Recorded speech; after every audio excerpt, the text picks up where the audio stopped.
Girl, di ba nga nag-review ako ng isang araw? Tapos Hoy girl, anyari sa'yo? Ang pangit ang suot niya, no? Hindi na nga fit sa kanya, hindi pa bagay yung combination ng color. Kala niya maganda siya dun, para naman siyang caterpillar. Hey, Franny! Saan ka sumakay papunta dito? Actually, nag-book lang ako kanina. Alam mo ba kanina, nung...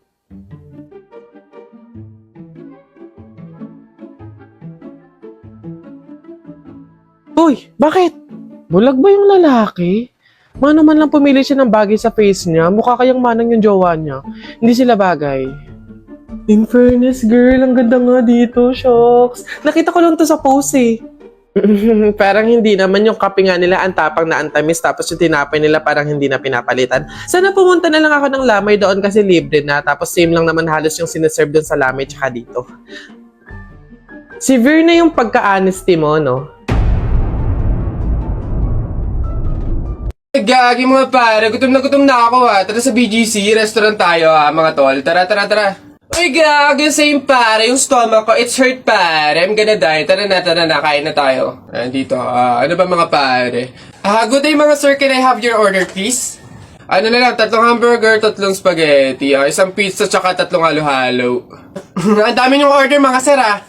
Ay gagi, gutom na gutom kami, grabe legit. Sobrang dami kasing shorty ngayon sa BGC. Sobre na, ang dami. Pagod na pagod kami, no? Ayan, 1,534 po lahat. Tanong ko lang din po kung meron kayong mga vaccination card. Vaccination card? Baka pwedeng pagbigyan nyo muna kami kahit ngayon lang, oh. Pasensya na po mga sir, hindi po pwede kasi requirement po yung vaccination card dito sa restaurant bago po kumain. Gagi, gutom na kami, oh. Consideration naman. My stomach is hurt na, oh. Baka naman. Kung wala po kayong mga vaccination card, labas. Dali. Bye-bye. Bad trip naman. Tara mga pare, gagi. Magkarindorya na lang tayo. Tara naman. Excuse me po. Magtatanong lang po sana. Wala na po kasi yung gravy dun sa gilid. Kukuha po sana kami para sa sausawan namin. Sausawan. Baka naman sabaw. Akala nyo ba hindi ko alam yung mga strategy nyong ganyan? Nagtaka ka pa kung bakit wala, malamang ubos na. Kayo lang naman yung lagi tumitira ng gravy namin. Kung makakuha, akala mo wala ng bukas, na akala mo walang ibang customer. Sinabi ba naming only gravy? Sa mga inasal yun, only rice, kung gusto nyo doon kayo. Sinabaw na yung gravy namin. Ay, sus!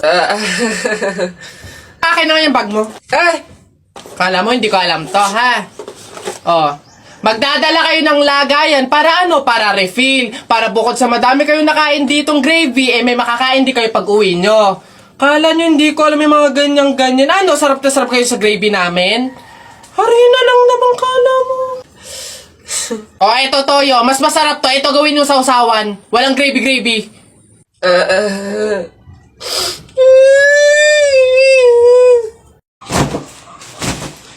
Anak! Joshua! Nay. Magsilab ka nga doon sa harapan. Ha? Bakit naman? Di ba't kakalibing lang ng lolo mo? Pamahiin yon. Kailangan magsiga para makapunta agad sa langit yung lolo mo. Ganun ba? Sige. Mga pamahiin na yan. Wala naman akong... Nay! Wala akong masigang kahit anong basura dito. Ano ba yan? Bilisan mo, Joshua. Napakasimpleng bagay, hindi mo magawa, ha? Kahit ano, sigaan mo. Bilisan mo. Kahit ano.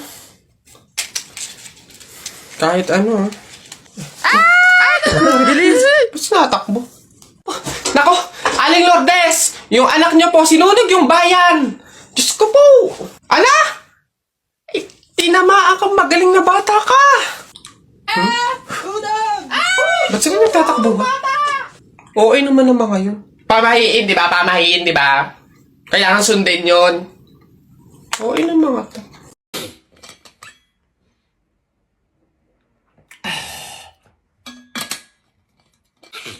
Natalie, pwede ba akong makiinom? Ano ba yan? Mukhang baho pa ng hininga nito. Hindi kasi pwede eh. Anong hindi? Bakit naman? May gamot kasi to eh. Oo, may gamot to. Nilagyan to ng gamot ni nanay kanina. Sa akin lang daw yun. Bawal yun sa'yo. Hindi pwede. Ganun ba? Okay lang yan. Kahit muriatic acid pa yan. Basta painom ako, nauuhaw na ako eh. Ano ba yun? Ang kulit naman nito. Ah... May ubo kasi ako. Tamo, may sakit ako. Kaya hindi pwede baka mahawaan kita. Gusto mo ba yung mahawaan ka? Hindi pwede talaga kasi may ubo, may sakit ako. Ano ba yan? Okay nga lang kahit cancer pa yan. Basta painom ako, nauuhaw na ako. Ang damot naman nito. Parang ngayon lang, minsan lang. Oh!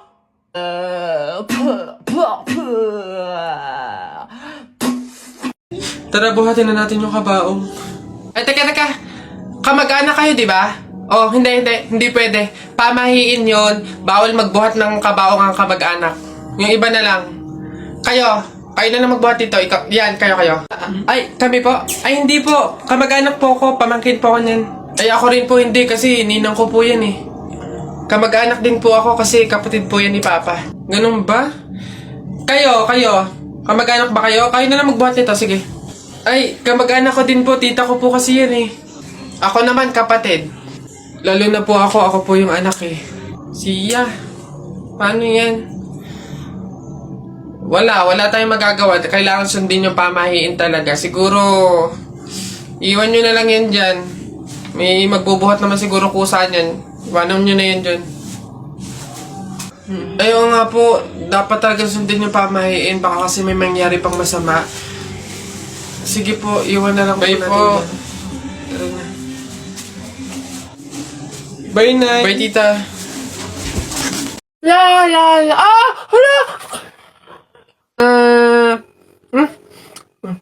Ay, Boboy, anong ginagawa mo? Hoy, Boboy, masama kaya yung ginagawa mo? Bawal daw yun, pamahiin daw yun eh. Hindi daw pwede magpatay-patayan kasi baka daw magkatotoo.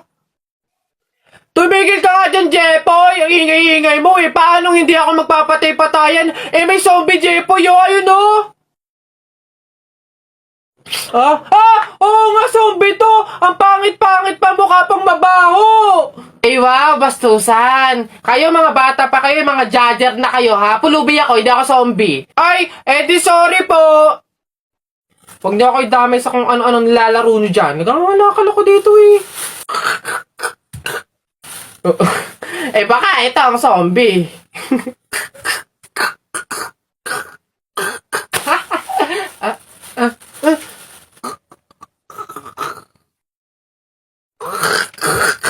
Yun,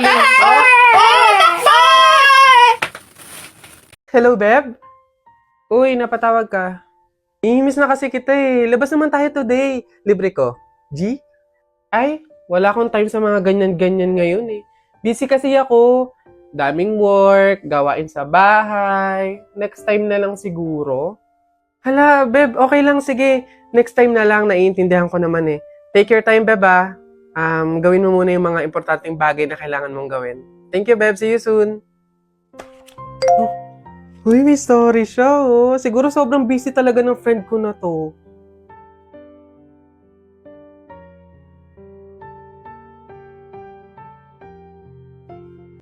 Akala ko busy siya. May kasama lang palang iba. At least ngayon, alam ko na option niya lang ako na hindi ako ganun ka-importanteng kaibigan sa kanya.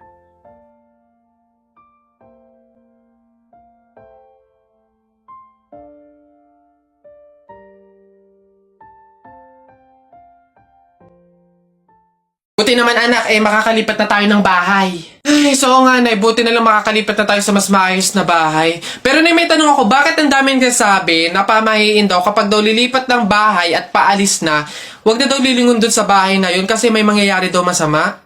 Bakit kaya? Nak, bakit mo ba natanong? Nay, gusto ko sanang lumingon para masulyapan yung bahay natin. Syempre, tagal na din naman natin tumira dyan, kaya napamahal na rin tayo. Bago man lang tayo umalis sana na masulyapan ulit kahit saglit. Ay, hindi anak. Sige lang, lumingon ka lang. Hindi naman tayo naniniwala sa mga pamahiin na yan, di ba? Walang mangyayaring masama, panigurado, promise. Sige, Nay. Ay! Hoy, kayong dalawa. Ay, ano? Ganon-ganon na lang yun? Aalis na kayo agad, ha? Hindi nyo pa nga tapos bayaran yung upa sa bahay, eh. Pati yung ilaw at tubig, hindi nyo pa tapos bayaran, tapos aalis lang kayo, ha? 10 yung pinapakain kong anak, tapos yung asawa ko ay batugan pa, tapos aalis kayo, hindi kayo magbabayad. Ang kakapala mukha niyong lahat. Hindi ako papayag. Balik! Uwi! Uwi! Nak? Oh, Nay, bakit? Mamaya, ilabas mo yung mga sopas at dadalaw doon dito sa burol ng lolo mo si Ate Telay mo. Ha? Si Ate Telay ma, yung ang anak is si Jacob? Oo, bakit? Naku, Nay, crush na crush ko yung dati pa. Wait lang, mag-ayos lang ako. Hoy, teka. Ha? Di ba sinabi ko na sa'yo, may pamahiin. Bawal magsuklay, bawal maligo, bawal magsalamin kapag may burol. Ha? Nay, ano ba yung pamahiin na yun? Hindi pwede. Nakakaya naman pag nakita ni Jacob na ganito itsura ko. Ikaw yung tumigil-tigil dyan sa kakirahan mo. Sumunod ka. Nice. Hey, Mare, naku, condolence. Hey, Mare, buti, nakadalaw ka dito. Ito nga pala, anak ko si Jacob. Hello po, tita. May condolences po. Ay, naku, sige, pasok kayo. Kumain kayo dun. May sopas dun. Ang hirap naman pag walang salamin. Ano itsura na ito?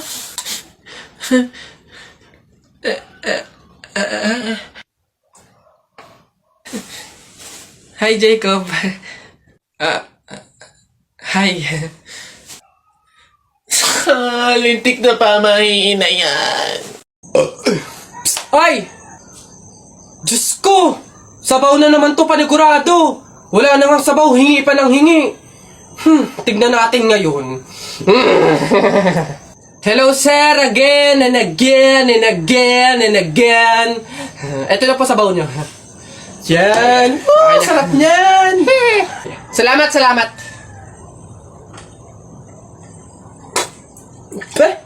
Hoy! Ay, sir, bakit? Hoy, ano to? Tubig to, hindi to sabaw. Ay, sir, alam ko. Ang usapan kasi, sabaw. Hindi klase ng sabaw. Aba, bastos to. Palitan mo to. Sasabi ko sa'yo, palitan mo to. Ay, wow! Kayo pa tong galit, ha? Malamang ubos na yung sabaw namin. Kakahingi nyo. Pang 100 sabaw lang naman yung hiningi nyo kanina. Kaya naubusan na kami. Kapal naman ito. Buto-buto na nga yung ulam nyong manok. Para lang mapakinabangan nyo yung only rice namin. Kaya ka nagsisabaw dyan. Ha, ganon. Anong gagawin ko dito? Hindi mo alam yung gagawin mo? Ako alam ko. Isabaw mo yan sa only rice mo. Gawin mong sabaw tubig. Face ito.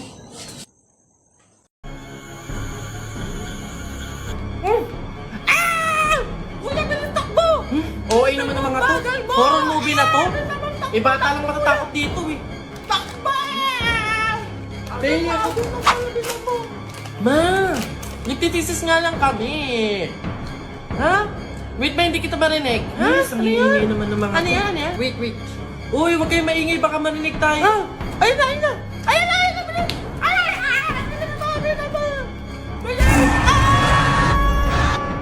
Oh! Pinagpawisan ako doon. Sabi nakakatakot yung... Oh? Ano yun? Lo, oo nga, ano yun? Uy! Ano ba kayo? Ako lang to. Nakakagulat naman to si Keisha. Teka, sino yung nasa likod niya? Ha? Bakit? Ano yun? Lola lang pala ni Kenneth. Diyos ko naman. Hello po, Lola. Lola lang pala ni Kenneth eh. Lola? Matagal yung patay yung lola ko eh.